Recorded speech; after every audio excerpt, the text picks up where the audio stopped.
say the least. And I just realized I have the exact same portrait. It's face of stats. Oh my. Stats. He's looking at himself. Boy. Boy. He's looking through the mirror. And speaking of looking at himself, we are now here on Lightshade LE, the brightest of the maps in the current map pool. In the top left-hand corner map, starting all the way in the top left-hand corner, we have the red Protoss player coming down from South Korea. He is going to be representing Africa Freaks. Are you free? I'm down under. He is the Shield of I himself, the CEO, Director, President of Shield, representing that X-axis of Protoss players. He is Stats. Boy. And spawning in the bottom right-hand corner of Lightshade LE, we have the Chinese Protoss player representing Team Invictus Gaming, Team IG. It is MacSed.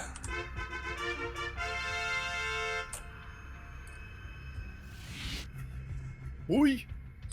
Boy. So who is greater, the Stats boy or the SC boy? Oh. That I think can only be decided by copy passes in Twitch chat. It will. Oh boy. Meanwhile, F's in the chat for Stats' Twitch channel. I do miss it dearly with his emotes. Did it go down? I mean, he doesn't stream on Twitch anymore. He doesn't stream. Yeah. But yeah. I mean, I guess you can still get the emotes, but yeah, it is a shame that he doesn't stream on Twitch anymore, as Africa, they do have that posited for their players. Clause. They are, yeah, it's a clause for them. I don't believe they're required to stream, but when they do, then obviously they're gonna have to do it over on Africa Freaks. Mm-hmm. Or the Africa TV. Africa Freaks' team. Yes, the Africa TV platform. Yes. It is one of the things that comes with joining the Africa team, which is a bit of a shame. But of course, if he did want to stream, he could do it there. And I mean, it's great for, I guess, his Korean viewers, not so much for his foreign viewers. I know that he used to have amazing Twitch streams, and He did. Yeah, they were a lot of fun. Feels bad, man. My favorites were when he had the former GSL translator in the room with him, trying to teach him English. Mm-hmm. Good times. Yeah, like a drunk stream, you know, you'd bring players on. I love when he was explaining what somebody in Twitch said in English and says like, okay, I don't understand. that's what he would always do. He'd be like, okay. Even IRL, that's what he would say. Oh god damn it, Stats. But now he's here. He is competing. I have to wonder whether or not he's streaming his POV over on Africa, but you know, that's enough about streaming. We do have to sort of cherish Stats as while we can. His year is up. The 92 boys, they are due for military now. Yes, for those wondering what the hell Yaku is on about, Stats is poised to join the military this year at some point. So this will be his last year competing in StarCraft, and then he will be off to the military. But as he steps into his barracks, he's going to tag out with Classic and Hero, as they will be coming out of military service. I like to imagine they arrange that. Yeah. Green defense. Like, yo, there must always be a Protoss, a top Protoss player. Rip trap. Yeah. Shepherds are going into military. No, he's not. He's not needed. But yeah, I can't wait. I can't wait for the rest of the Protosses to come out. But as we were saying, I think what's the most impressive thing about Stats is that even though, like, you know, his time is running out, like, he is undeterred and he's still a very solid, still one of the best, if not the best Protoss player in the entire world. He's still up there, still competing, still performing well, and he is, you know, one of the favorites to at least go to the finals in this tournament. Absolutely, especially since his side of the bracket is pretty smooth sailing, honestly. It's stats and I guess cure and special are also here, but I don't think a lot of people would necessarily put cure and special on the same sort of tier as stats. To be fair, cure didn't make it to round of 16 of GSL and stats didn't, so this is all true. These are all facts. We'll see. We'll see what happens here as the game is slowly progressing. Honestly, for the first 5 minutes, it's been pretty passive. Both players have just been scouting each other with their hallucinated phoenixes, just kind of checking each other, making sure nothing crazy is going on. And so far, they're mirroring each other, right? We've got Blink, we got +1. Third bases. The bases being thrown down. Mirroring each other when it comes to the builds, but stats is looking to be a lot more active here with his posturing. He's going on top of the map, or onto the map right now, and should be trying to see what he can get done here in MacSed's natural base, I imagine. No, going for the third. Yeah, here we go. He is rotating towards that third base. Right now, MacSed actually has no idea what the army is. He does not know that it is right outside his base. He does have a handful of units here, but again, it pales in comparison to the amount of stalkers that Stats has. Oh god. It really does. Shield battery isn't here quite yet. Stats, there is a bit of a window here where he has the better upgrades. He has Blink, and MacSed doesn't, and this is brutal light. Pounces right on top of the shield battery and the rest of the army, and what is there for MacSed to do? Force to pull the boys and loses every single one of them. Exactly, there's nothing left made. We see the aggressive Blink forward on Stats. GG gets called, and just like that, Stats with one swift move just takes the game. Wow. It was so passive for so long. We had the opportunity to talk about military and stuff, but when Stats decided to turn it on, he took it from a 1 to 11. Oh yeah, he just really ramped it up. Blink. It was honestly, that was nice, that was clean, that was decisive, and I am worried for MacSed.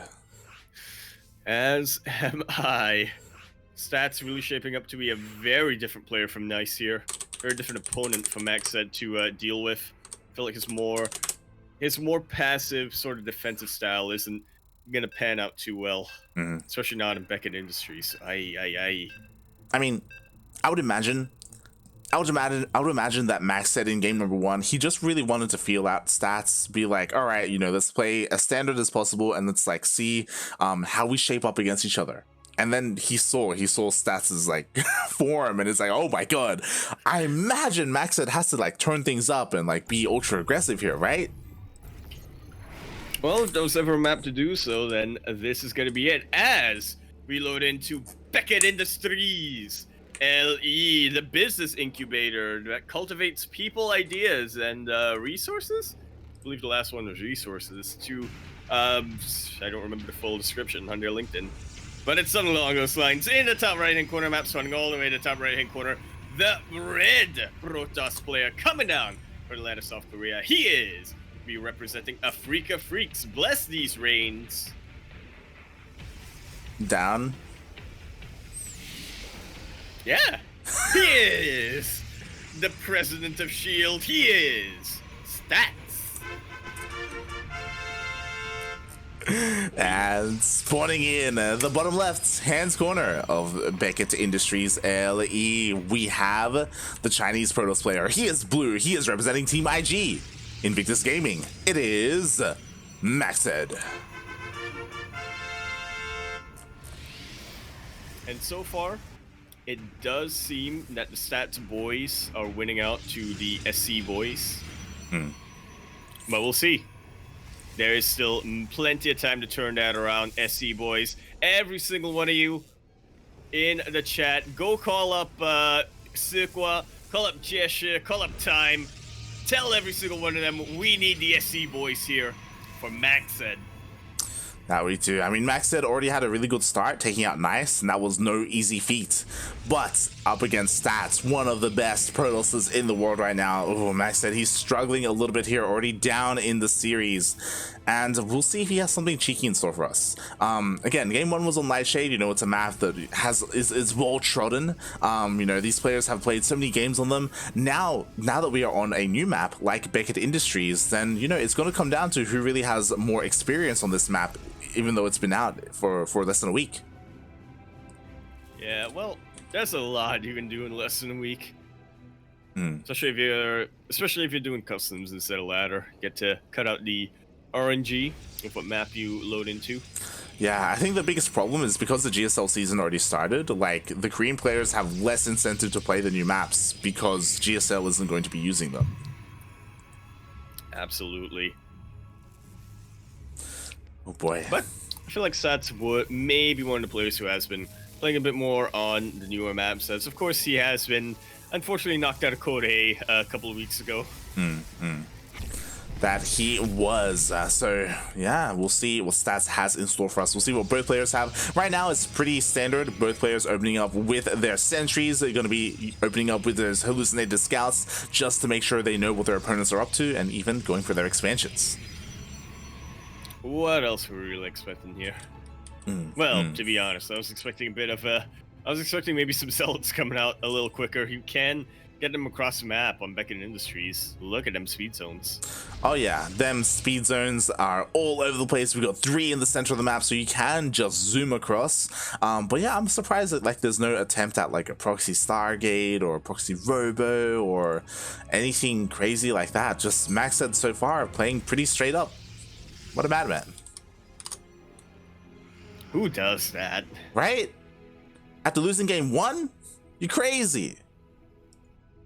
Well, he's got to have a lot of confidence in him right now to try to play out a straight-up game. Or, of course, MacSed might be thinking, Stats, he is the favorite player here. Maybe I don't want to try out anything too crazy. Maybe I don't want to be playing to win here, but instead try my hand at practicing against a top-tier player here in a competitive environment. I do know that a lot of players like to use weekly tournaments in that way. I mean, that's basically how Björn practiced for his 2016s. Yeah.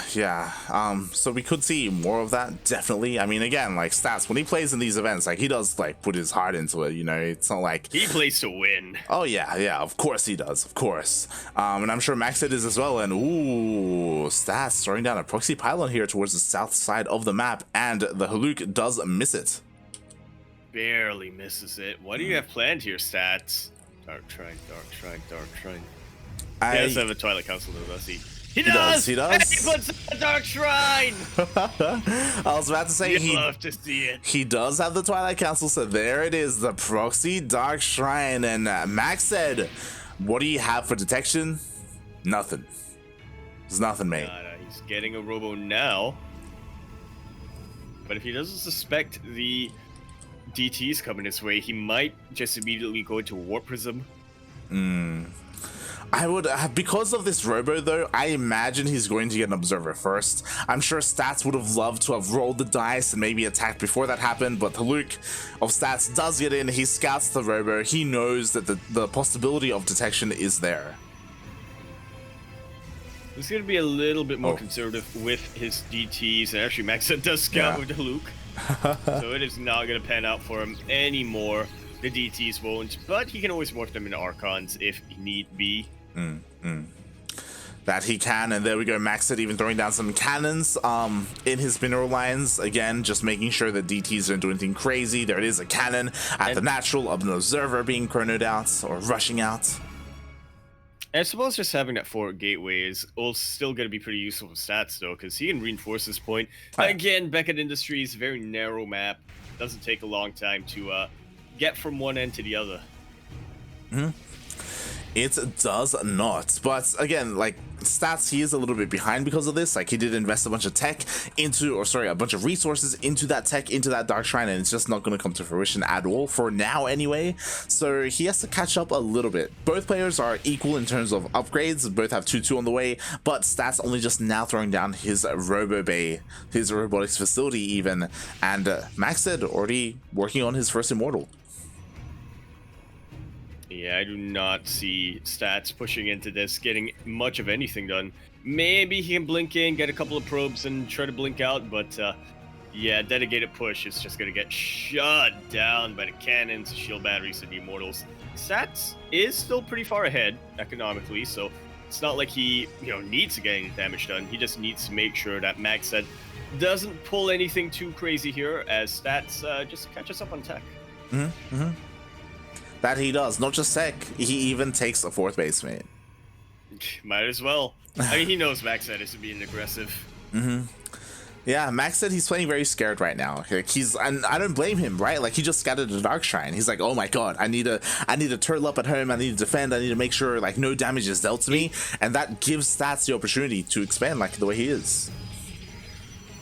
Yeah, MacSed scouted Dark Shrine. Let's not forget, after a game where Stats blinked on top of his army and took everything out. So yeah, that would definitely explain why MacSed is as frightened as he is. Can't really blame him there. Not but while this is going on, as you said. But as you said, while this is going on, Stats is just getting more and more powerful.